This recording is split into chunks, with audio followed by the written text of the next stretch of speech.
Hello guys, I am Ashika Jain pursuing M.Sc Biotechnology from Devi, Indore. I am going to present TI Plasmid dry vector system. Before we moving towards TI Plasmid dry vector system, firstly we understand the organization of TI plasmid. TI stands for tumor-inducing. This tumor-inducing plasmid is large circular DNA found in Agrobacterium tumefaciens, and this is mainly responsible for crown gall disease in plants. As we see in the diagram of TI plasmids, it contains many different regions. The size of TI plasmid is 200 kV. It has ORI region. ORI stands for origin of replication. In this region where DNA starts their replication, it allows plasmid replication to make copy of itself inside bacterium. Next is vigilance region. The function of vigilance region is tDNA transfer from bacteria to plants. tDNA region. This is the actual region that is transferred from the bacteria into the plant genome and it causes tumor in plants. Conjugative transfer region. It allows plasmid transfer between one bacteria to another bacteria. Opine catabolism region. It enables bacterium to use opines as a source of carbon and nitrogen that is made by infected plant cell. And tDNA region is flanked by left water and right water. This region are necessary to integrate and transfer to the plant genome. So TI plasmid dry vector system. As we see earlier, TI plasmid comes from Agrobacterium tumefaciens and it's a natural transfer of segment tDNA into the plant genome. But scientists use this ability to insert our own gene of interest into plants instead of this tDNA part. So what is the need of this TI plasmid dry vector system? Why we don't use this native TI plasmid directly into the plants? So here are some limitations. First is large size.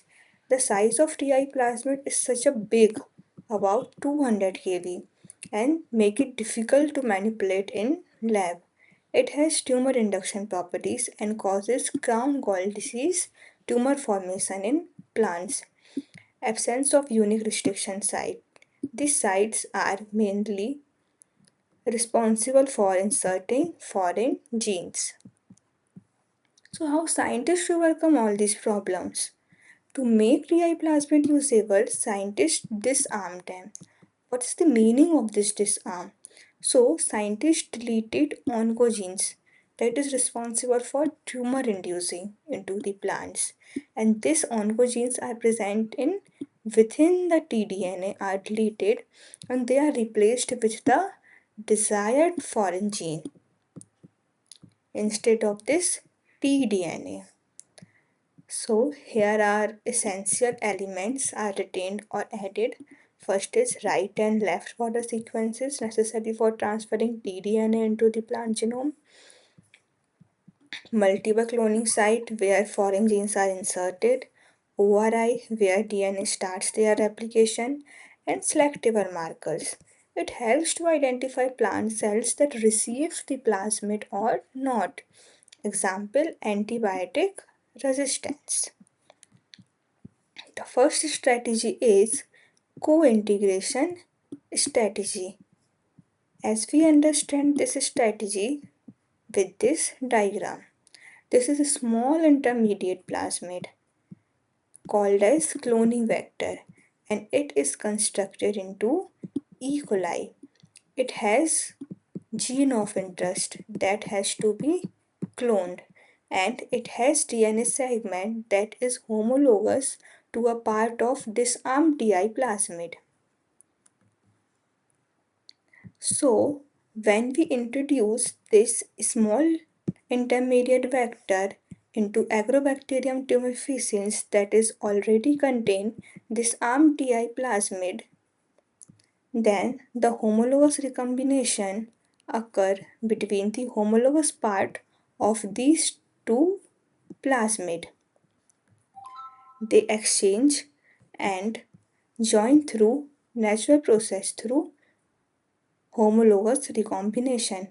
Then they create co-integrate plasmid. In this plasmid, here are gene of interest are incorporated and it is present between two DNA tDNA region. This is called recombinant Ti plasmid. This modified Ti plasmid now act as donor for tDNA transfer into the plant cells. Advantage of co-integration vector. First is target genes can be easily cloned, single plasmid system in Agrobacterium, and intermediate plasmid can be closed in E. coli and then transferred to Agrobacterium. Here are some disadvantages. It requires two plasmid and homologous recombination. Due to this, it is slow and inefficient method. It is hard to manipulate genetically because of its large size. As we understood in this diagram, after integration of this small intermediate plasmid in Agrobacterium tumefaciens, the size of this plasmid is such a big, so it is hard to manipulate genetically in lab. It has low transformation efficiency because sometimes the homologous recombination can fail and it is hard to large size plasmid manipulate in the lab. The next is binary vector system. The binary vector system is more advanced and efficient improvement over the co-integration method.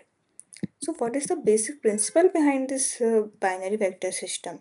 Instead of combining plasmid by recombination, the system uses two separate plasmid and these two separate plasmid that coexist in Agrobacterium.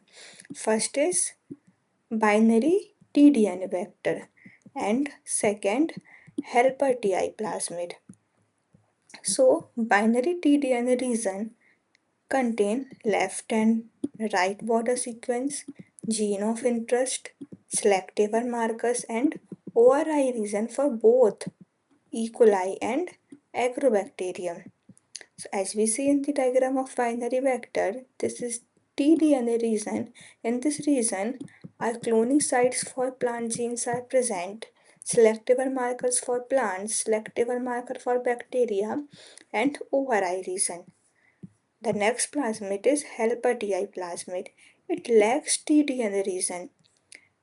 In this binary vector, it has tDNA region, but in the helper Ti plasmid, it lacks tDNA region but retains the virulence region. So the Vir genes are necessary for tDNA transfer into the plant genome. Together, the Vir genes that is present on the helper Ti plasmid and tDNA region that is present on binary tDNA vector enable Agrobacterium-mediated transformation.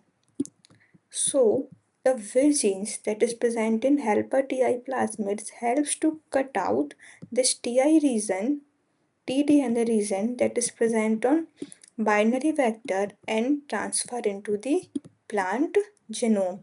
And instead of this tDNA region, what we have inserted here are gene of interest. So a gene of interest are transferred into the plant genome by Vir genes. What are the components of binary vector? First is tDNA region. In this region, where our foreign gene is placed, left and right border is defined and transferred tDNA into the plant genome. Gene of interest, plant selective markers, it helps identify transformed plant cells. Bacterial selective markers, It allows plasmid selection where in bacteria, multiple cloning sites for inserting of foreign genes, and vir regions that is responsible for tDNA transfer from bacteria to plants. What are the advantages of this binary vector system? So first is it is small, easy to handle compared to large TI plasmid. As we compare to this co-integration strategy, where the size of TI plasmid is big after integration of small intermediate plasmid, but in this case, their size is small and easy to handle. It can replicate in both E. coli and Agrobacterium. That is easier for cloning, making cloning and transfer easier. It provides high efficiency in transfer to plants. It means we can transfer our gene of interest easily and reliable into the plant genome. And here are some disadvantages of binary vector system are it requires two plasmid, the binary vector and helper TI plasmid that is coexist in agrobacterium. It can transfer only limited size DNA inside. So we cannot insert large size DNA in binary vector system. And here is a maintenance of both plasmid may reduce transformation efficiency. Thank you.